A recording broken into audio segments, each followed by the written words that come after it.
rugby international, now extreme athlete and adventurer. He's hoping to be the fastest man ever to ski across Antarctica to the South Pole, totally alone and unsupported. To prepare for this epic adventure, Richard is taking on 3 of the most grueling challenges on Earth. The 230-kilometer jungle ultra, one of the hardest running races on the planet, in the heart of the Amazon. As I run deeper into the jungle, it becomes more and more snake territory.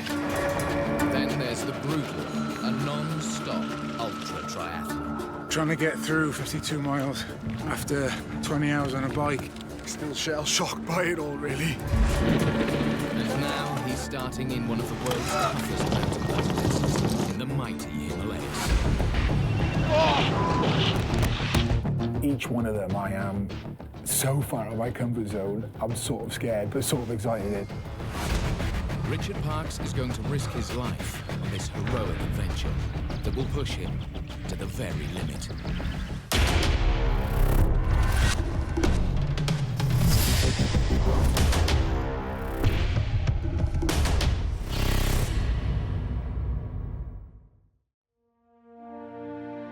As a young boy, Richard Parkes had one dream. Being Welsh is huge to me. It's any lad growing up in Wales wants to play rugby for their country, wants to play for Wales, and I was privileged enough to be able to do that. So here's Richard Parkes. Welsh going well up to Richard broke into the Welsh rugby squad, aged just 19, and earned a reputation as a fearless player who never gave up. Run here from Parkes. I was a good rugby player, but I also worked the hardest as well. Any weaknesses I had in my game, I made up for it in training, and you know, he just brought the best out of me in that environment. I thought, there's something different about this boy. I've always had the confidence to know that if Richard tackled anything, he would succeed in it. But in 2009, Richard's playing days were cut short when at 31 he sustained a devastating shoulder injury. He'd only played for Wales 4 times. Once that was confirmed that he wasn't going to play rugby anymore, yeah, life changed because Richard became very sad, very withdrawn. It was quite devastating.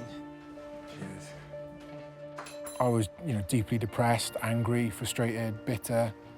I felt like I'd failed somehow. I didn't leave my parents' house for weeks. I wrestled some horrific thoughts, even thinking the worst. But it was a sentence from my late grandmother's funeral, who had died about 2 years before that, that really gave me the inspiration and courage to pick myself up. And that sentence was, "The horizon is only the limit of our sight." And it resonated with me deeply. His grandmother wasn't his only inspiration. When Richard read the autobiography of legendary explorer Sir Ranulph Fiennes, his life changed forever. He took up mountaineering. He soon planned an extraordinary world first, to climb the highest mountain on each continent, plus reach the North and South Poles in the same calendar year. For me, the challenge was just testing myself in the scariest, toughest environments, and hoping that that would somehow draw a line under my rugby career. It would exercise the demons, and it's that self-sufficiency, it's that survival that I love. Richard triumphed and completed this 737 challenge in 6 months, 11 days. The pinnacle of his achievement was summiting Mount Everest. It's just the most amazing feeling. So many times I didn't think it would happen. Now Richard has set himself his biggest challenge yet.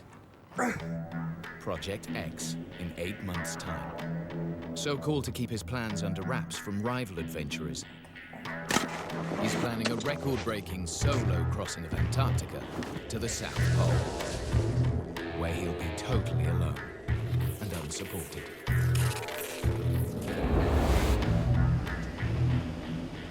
In order to achieve his goal, Richard will have to train harder than ever before. So he's heading back to the Himalayas. He's entered the highest mountain bike race in the world, the Yak Attack in Nepal.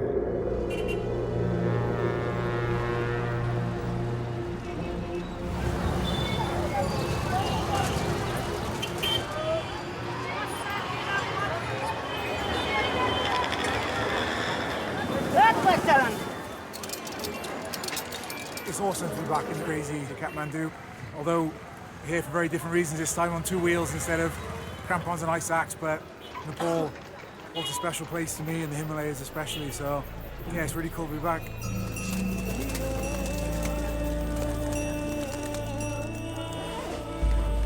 Richard is used to riding road bikes, but this is his first ever mountain bike race. If I could have taken it on as hand luggage, I would have. Actually, if I could have slept with it, I probably would have in bed. I'm really excited about the race, but I'm pretty anxious as well. I'm going to be operating way outside my comfort zone, and it topping out at 5,500 metres. I've picked a pretty tough one to start with. Richard has chosen Nepal as the conditions are as extreme as Antarctica. It'll be the perfect training ground for mental and physical endurance. The Yak Attack plays the cycling role in that, because the muscle groups that you use in cycling will be the same muscle groups that I'll be using in Project X. And I'm here to prepare myself for something that many people think is physically impossible, so it makes sense to prepare for that with the toughest race that I can find. The Yak Attack is a nerve-shredding test of man and machine. It covers 400 kilometers over 10 days. 10 days of heat exhaustion, frostbite, and chaotically dangerous mountain runs. Then there's extremes of weather. 35-degree heat to minus 20-degree cold. Only the strongest mountain bikers on Earth have a chance in the Yak Attack.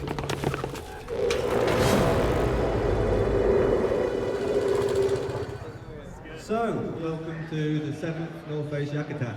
Nice to meet you, Andy. How you doing? Hey, how you doing? Richard's scoping out the competition at the race briefing. The 32 riders include many of the best mountain bikers in the world. How you doing? Nice to meet you. How you doing? Your kit looks awesome. Hey, Richard. Yeah, nice to meet you. Okay. Where do you come from? Pembrokeshire, Wales. Oh, awesome! Another Welshie. Yeah. Number 19, Richard Clark. Walking in with all the other riders was, I don't know, pretty nerve-wracking, but got my race number and, yeah, I just want to get on with it now. It's a bit like my first day at school, if I'm being honest. The big event starts tomorrow.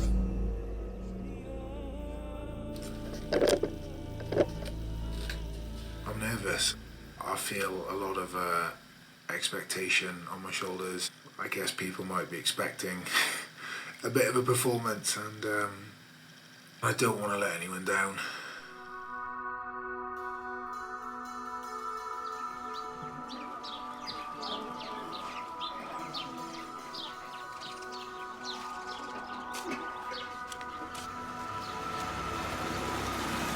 Before the Yak Attack even begins, the riders face a 13-kilometer killer climb just to get to the start line.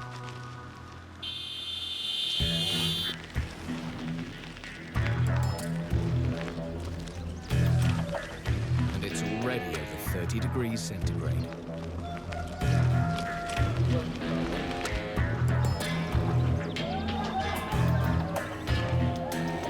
This is any indicator for the rest of the race. I'm bugging. Ready to start. What was that all about? Race number 19, Richard Park. Come in. Behind the gate, please. Thank you very much. Adventurer Richard Parks has entered the world's toughest mountain bike race. Nepal's Yak Attack. He's chosen this brutal race as hardcore training for the biggest challenge of his life, Project X. In 8 months' time, he's going to attempt to break the world speed record for a solo expedition to the South Pole. The 10-day race starts in Kathmandu, winds 400 kilometers through the legendary Annapurna Mountains, and a week later heads over the world's highest mountain pass, the Thorong La, 5,400 meters above sea level. Then there's a fast 60-kilometer downhill run to the finish line. The rider with the fastest overall time will be the winner. Be safe and best of luck for everybody. So 3, 2, 1, go! Richard's first ever mountain bike race is underway.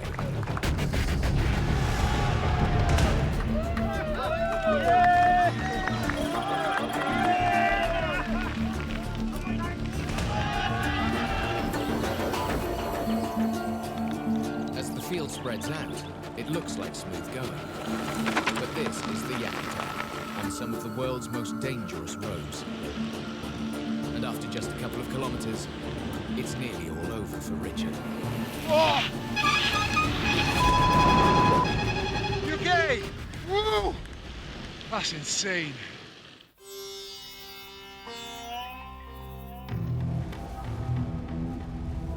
Each leg of this race is the equivalent of running an entire marathon uphill every day. And it's 35 degrees centigrade. 2.5 hours later, Richard's nearing the end, but he's in trouble. I'm cramping.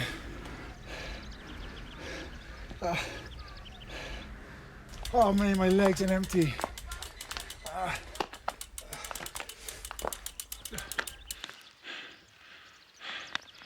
Oh, everything's breaking down. As a man used to being at the top of his chosen sport, getting overtaken is hard to stomach. I can't even push a bike as fast as you guys.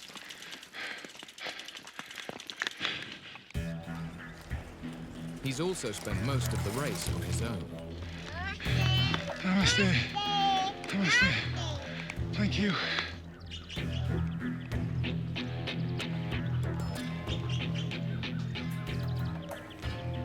Finally, after nearly 3 grueling hours, Richard makes it over the finishing line. Richard! Oh my God. Sorry for leaving you. Oh, don't worry about that, mate. Awesome work. Good work. Well done, dude. Good work, guys. Awesome. Well done. All that can stay in. Richard's come in 30th out of 32. Well done. Hot. Painful. Hot. Incredible. A lot of fun. And completely demoralising when people go past you pushing a bike. Will have lost a couple of stone by the end of this, I reckon. It's really going to be a long 11 days. Anyway, day one's out of the way. It's not surprising Richard's struggling. Only 3 weeks ago, he was in Antarctica. On a 39-day solo expedition, testing his kit and the terrain for Project X. Skiing for 11 hours a day, pulling a 90-kilo sled, all going uphill in temperatures as low as -35. It was brutal out there. I'm tired, to be honest. My body's tired, my legs are sore. The extreme conditions forced him to pull out early. He lost 16 kilos and returned with a frostbitten nose and back and leg injuries from dragging his sled. Hello. On his return, he went to see his physio, Nicky Phillips, Nice to see who's you. treated him for 10 years since he played rugby for Wales. And you're all thin. I know. You need to work some magic on me. Yes. In an ideal world, that sort of back condition, we would be looking at a minimum of 6 to 8 weeks type treatment and rehabilitation for it. So, yes, the odds are against us in terms of time. Okay, I'll push again. Because of the concerns about his condition, Nikki's come to Nepal with Richard, and she's got her work cut out. Richard was very tight on this right-hand side from pulling the pulk in Antarctica. So if we can keep this side loose, we think it's going to keep his low back much more comfortable during the race. Nikki's working her magic now just to try and loosen me up before tomorrow. Still that lump I'm not talking. Keep trying to talk sense. I can't. Yeah, I can't talk sensibly. I can't multitask with this pain. Off you go. I know this is a great preparation for Antarctica, but it's tougher than I thought it was going to be. And I don't like feeling as vulnerable as I do right now.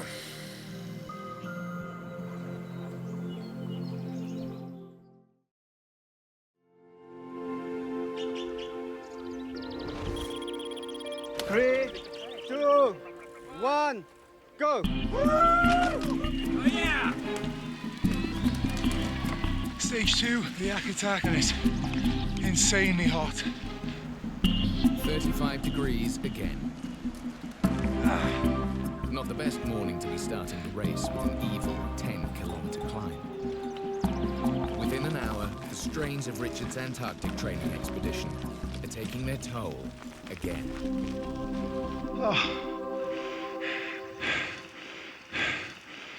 Oh, my back. Oh, my body's screaming. We're at around 1,500 meters of altitude, and that's not the issue. The issue is my back. Oh. But the only thing Richard fears more than these mountain climbs is failure. Don't stop. Just keep moving. Just gotta keep moving.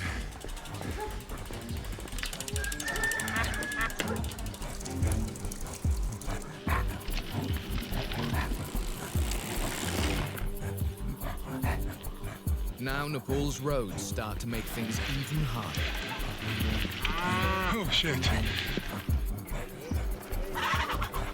There's a constant risk of fatal collisions.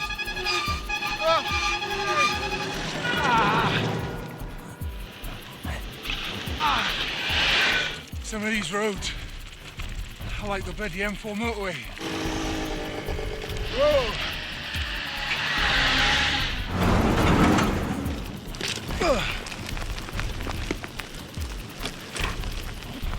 Richard comes in 27th, an improvement of 3 places on day 1. I mean, he's doing a phenomenal job so far. Coming into something like this without any real experience, I mean, if you can get through the next 8 days, you know, I'll certainly be buying him a beer.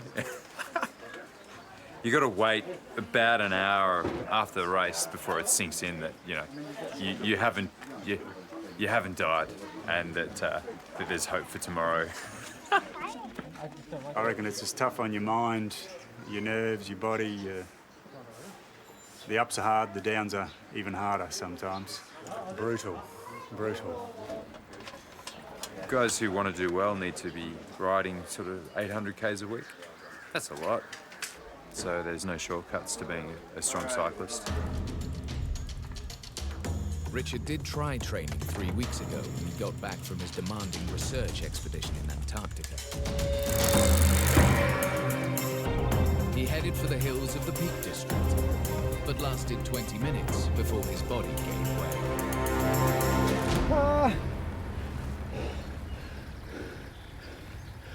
Oh, my back. I'm treading such a fine line with, you know, it staying strong and it breaking down, and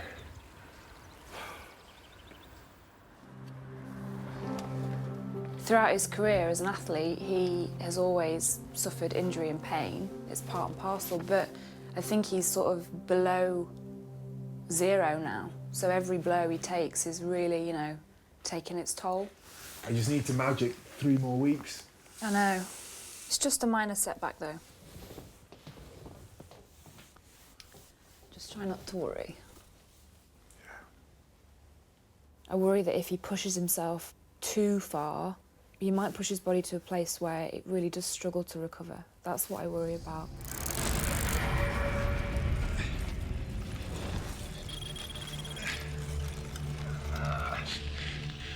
As incredible as this is,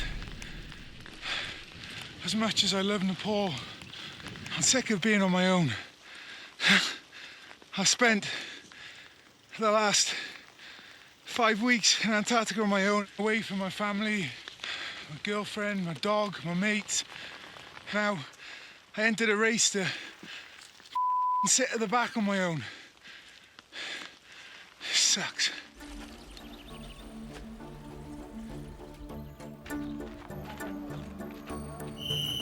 "25 kilometers ahead, the elite riders are finishing. The winner's taken just 2 hours, 20 minutes. But even the experts are suffering. It was tough uphill in this hard to climb up. The course is totally different from what I'm used to. More climbing, the weather is very hot, dusty. But this morning I had a bad diarrhea, stomach issue, so I was kind of worried. I didn't see Richard out there today. Hopefully he's up there somewhere.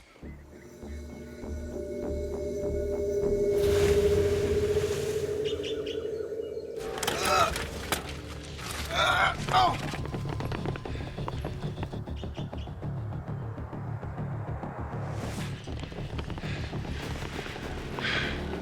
Excuse me. Thank you. Thank you. Oh, it's annoying.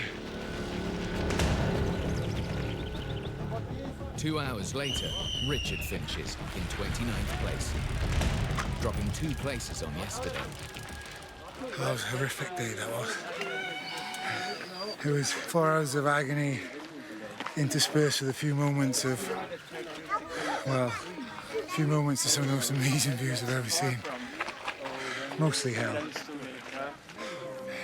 I might have bitten off more than I can chew.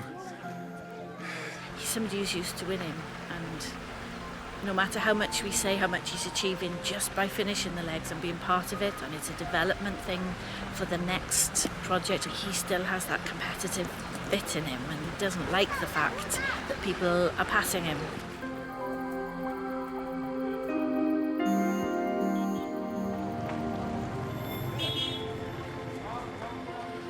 Not really sure what I'm doing at the moment. Well, I know what I'm doing. I'm here to train and prepare for Project X at the end of the year. But I was really questioning all that today.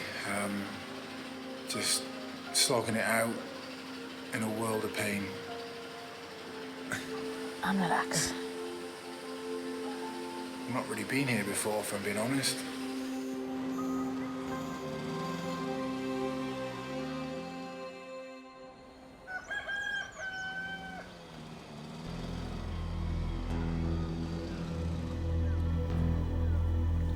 After 3 days competing in one of the world's most demanding mountain bike races, Richard Parkes is seriously questioning whether he's physically able to carry on.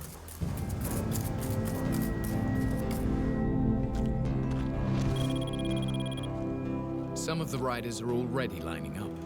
After John, it's Steve. No, you're behind him. They don't know whether Richard will be joining them.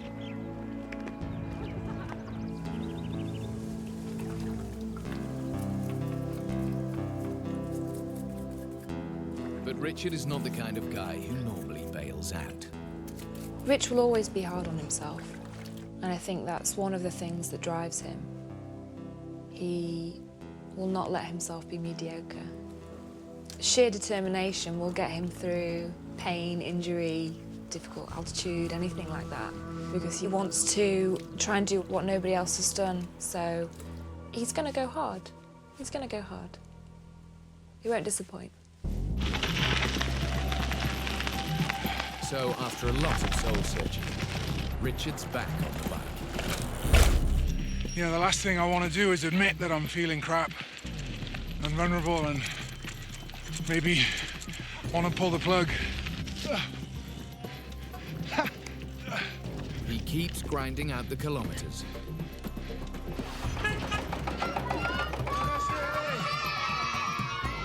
And the downhill stretches are a blessed relief. Oh, that's a bit of a morale boost. You know, the kid in me loves them.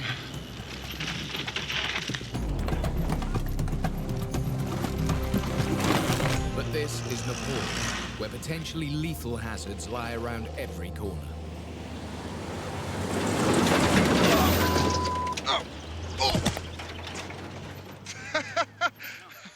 Yeah, I'm fine. You okay? Yeah, okay, thank you.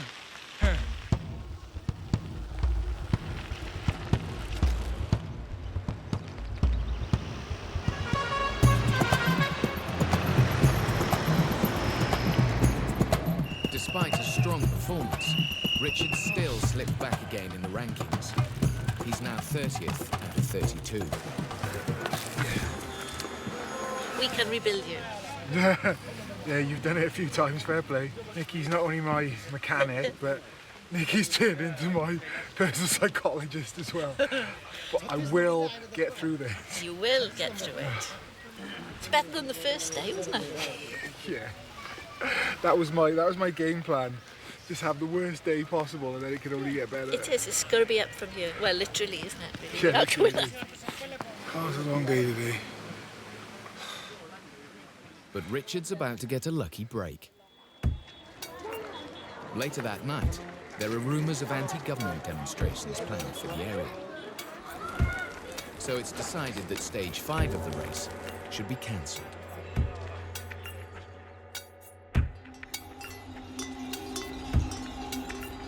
In the morning, the riders still have to set off for the next town for the following stage, but they won't be racing to get there. Good news, as several have been taken ill. There's guys with vomiting and diarrhea behind us. So we made a group decision to just have a free day where we all just ride up at our own pace.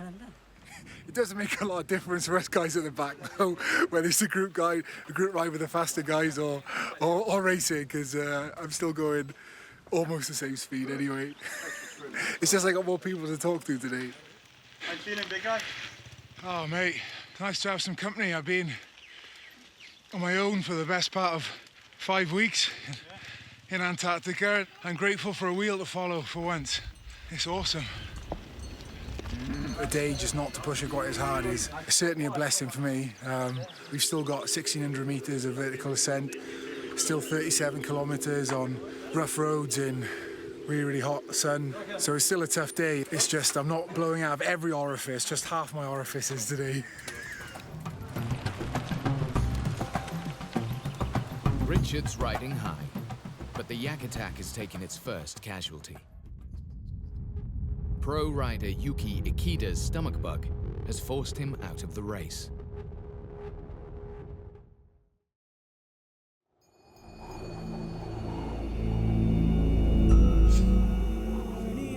The riders have now passed the halfway point. Since they left Kathmandu, they've cycled 240 kilometers, and over the next few days, they'll move up towards the Thorong La Pass, 5,400 meters above sea level. If they make it over, they'll continue a further 80 kilometers along the Annapurna circuit as they head for the finish. But this second half is far harder than the first. Awaiting the riders is an array of new dangers, including snow, ice, and altitude sickness. Is there a choice? There's no choice in this matter. We're here. It's going to make men out of us, that's for sure. 3 minutes to go! But Richard has proven experience at altitude. He summited Everest 2 years ago, so should perform well. Seeing Richard, he's getting fitter and fitter every day, so it's a bit scary. I think when we get into the mountains, he's going to do really well. A few guys have suggested that, you know, because of my experience at altitude, that these latter stages might suit me, but that's not the case at all. You know, it's one thing climbing at altitude, it's another thing bloody cycling at altitude.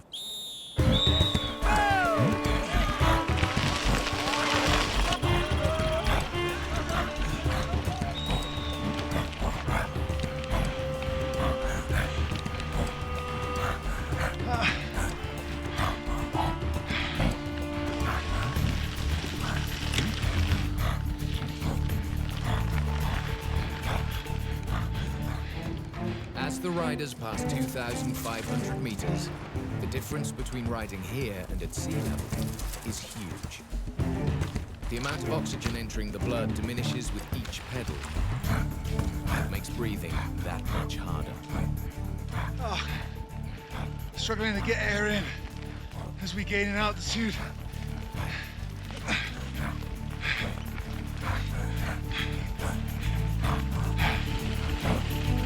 But Richard knows how to operate his mountains, and by taking a few chances, he's also moving up through the rankings.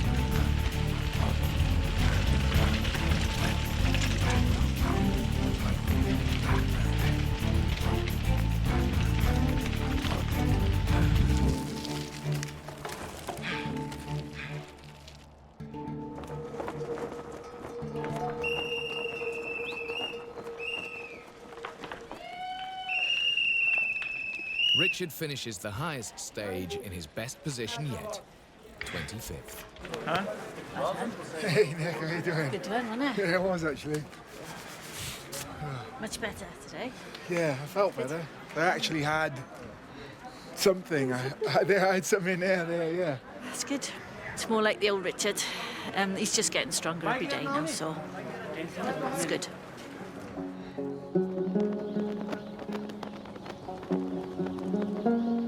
The next day, Richard builds on his success, coming 24th in the 30 kilometers stage 7. It's his best finish yet, so he's off to celebrate.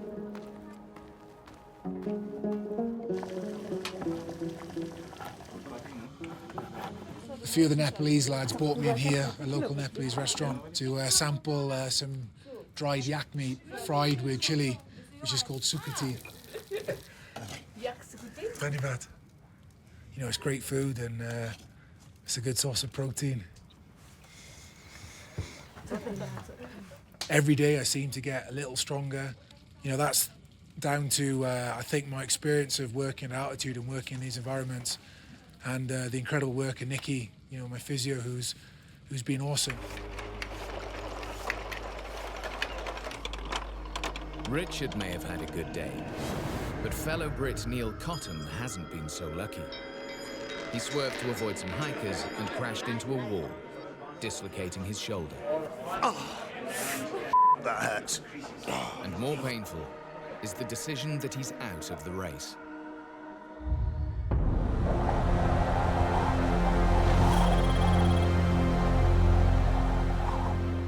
Today's stage promises to be the most demanding yet.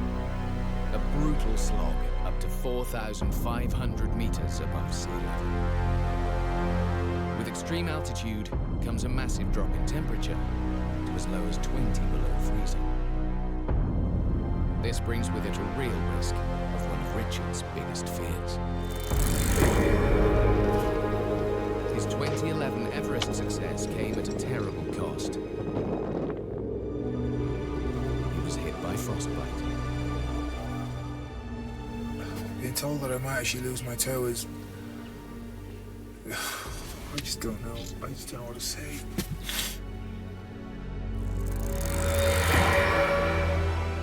I'm coming into the race with healing frostbite on my nose, you know, frostbitten toe from Everest 2 years ago. So that's what I'm most anxious about.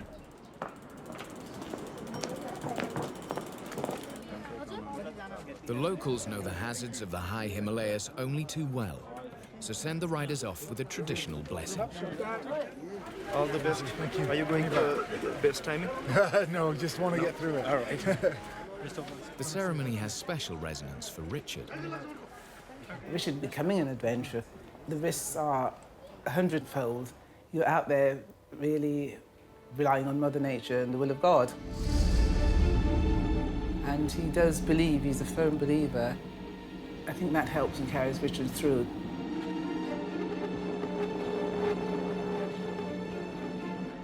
It's all faith in something a bigger being out there that looks after him, and we take comfort in that.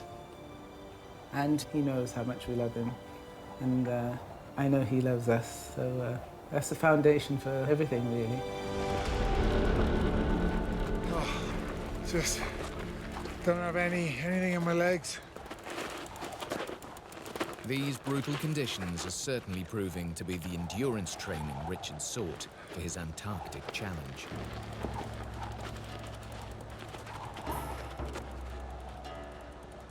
Everyone is struggling today. Nobody's able to ride over a minefield of rock, snow, and ice. Oh my goodness.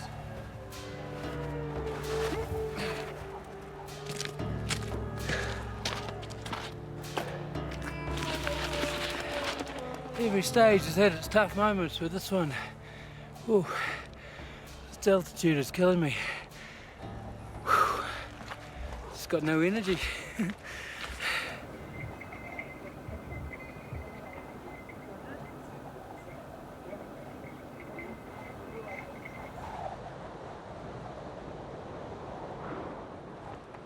Richard reaches 4,500 meters above sea level. He's managed the 1,000-meter ascent in just 4 hours, despite the mercury hitting 10 below zero. Today was a tough day. I couldn't work hard enough to generate body heat, and I started to get a few symptoms from the frostbitten areas from Antarctica. My nose started to get cold, and my toes too, so it's really, really good to get in here and get close to the fire and warm up. These may be familiar conditions for Richard, but today's grueling stage has hit him hard. I just really wanted to be somewhere else. I really wanted to be anywhere else, really. I just wanted to be home. But tomorrow, he faces the toughest stage of all, the climb over the highest mountain pass in the world, the mighty Thorong La. Normally I'd be excited at the challenge. It would be awesome, but I just want to get it over and done with now.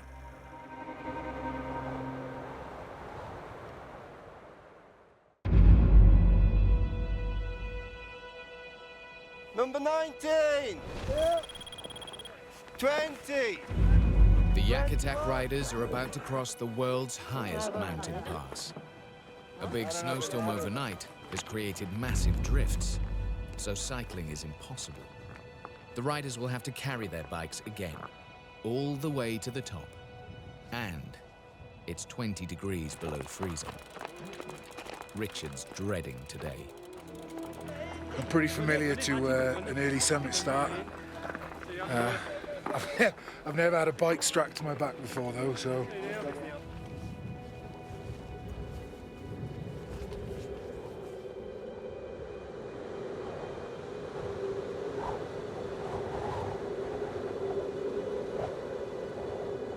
At this altitude, there's only half the amount of oxygen compared with sea level.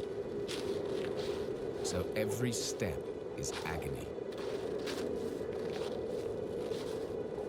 And although carbon mountain bikes are super light, up here, they feel like they're made out of lead.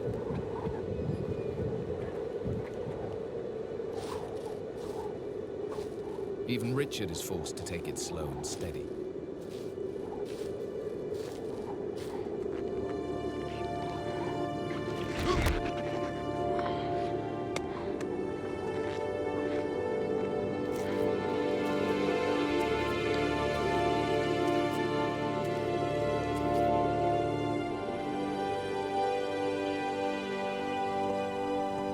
As he toils, other competitors are already starting to arrive at the summit.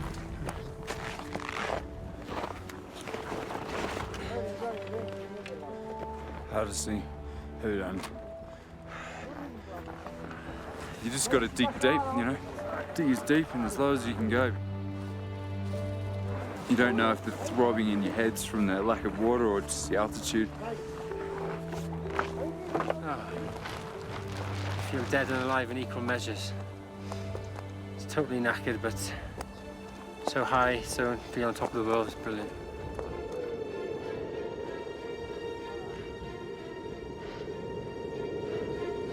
90 minutes later, Richard appears. He's made the summit of his first ever mountain bike race.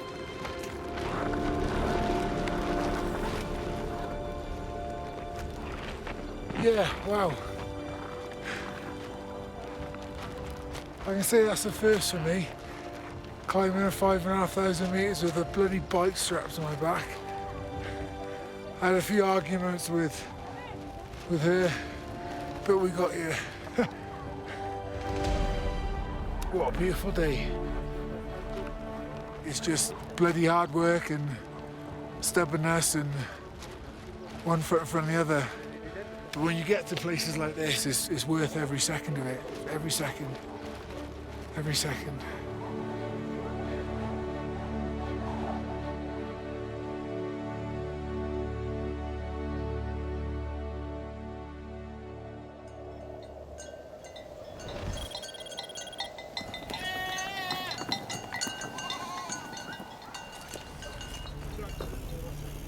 Last day, smash it. The epic Yak Attack is nearly all over. 5 minutes. The finishing line is tantalizingly close, less than 60 kilometers away. But that 60k is on Nepal's deadly roads again, with steep drops, roaming animals, and dangerous traffic. 3, 2, 1, go!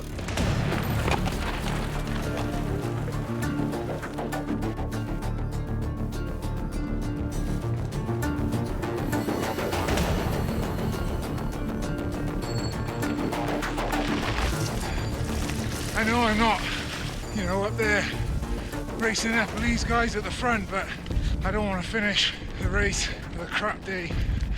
I want to at least try and finish strong. Oh.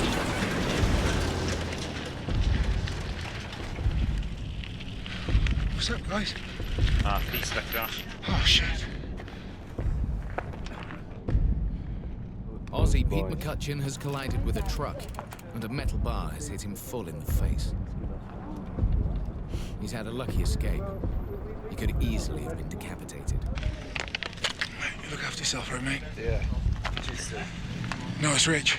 Rich, take it as a warning, man. Watch those buses. Yeah, I'll see you back at the finish line, mate. I'll have a pint waiting for you, all right? Yeah. Maybe whiskey. It's a harsh reminder why the Yak Attack is one of the toughest mountain bike races in the world. Pete is off to hospital. And out of respect, the riders that helped him decide to finish the race together.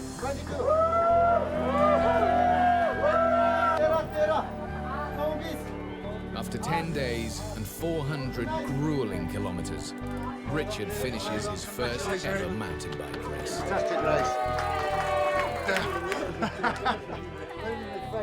Amazing preparation for Project X. Just staying healthy and staying fit has been a huge challenge, and as a result, I've got some quality out of it. The 2013 Yak Attack is over. Nepalese winner Narang Gopal can justifiably claim to be one of the top cyclists in the world. It's an astonishing race, right from day one through the heat and the dust and the chronic fatigue and then the cold and the snow. It's one of the great mountain bike stage races on planet Earth. Half of me have been counting down the days to finish this because I've been working right on the edge. But it's sort of sad to finish as well, I've made some good friends, and it's been a really tough but amazing adventure too. I can't hold any longer! Cheers, guys.